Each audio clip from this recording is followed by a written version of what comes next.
I want to talk about long-range vision and strategic planning. A lot of people ask me, do I have like a template for this, or how do you do your long-range planning? And so I'm going to say this, every year, and I start at the very end of the year.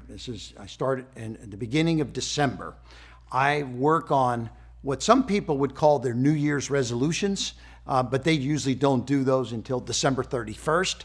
I start at the first week of December planning out my next year.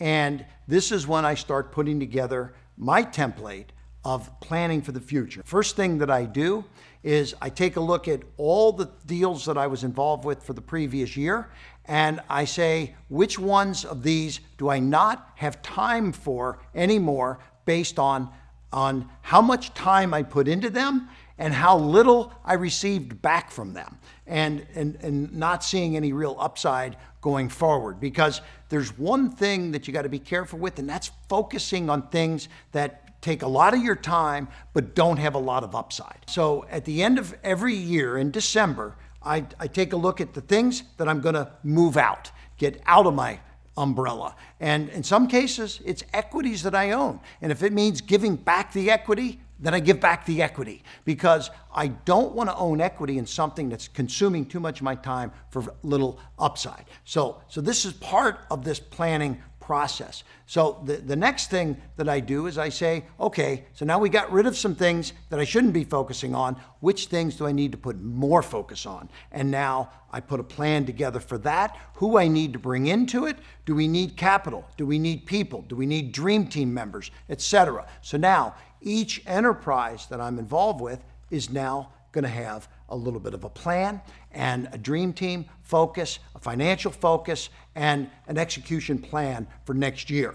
And so this is the projects that I want to focus on. Then I also have to always understand that it's important to have some time available for business development and new business development, so to speak. So it's not always, planning isn't just about dealing with what you've already got, because you have what you have, and there's a saying, if you always do what you've always done, you'll always get what you've always gotten. So you've got to mix it up a little bit, and you also always have to be figuring out that you're going to be marketing yourself to build other opportunities, because in my business in the old days, an opportunity had a peak and then it valleyed out and was done. So we had to be starting new ones at all times, because things would go up, they would go down, they're dead. So, be planning ahead so that when something peaks and maybe is finishing up, you've got something else coming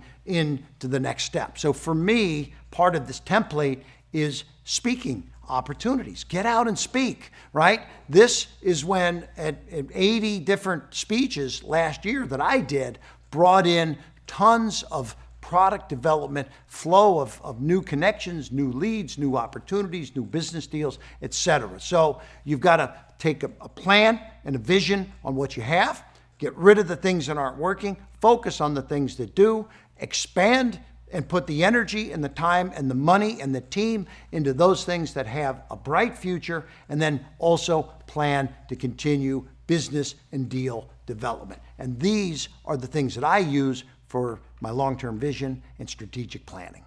Thank you.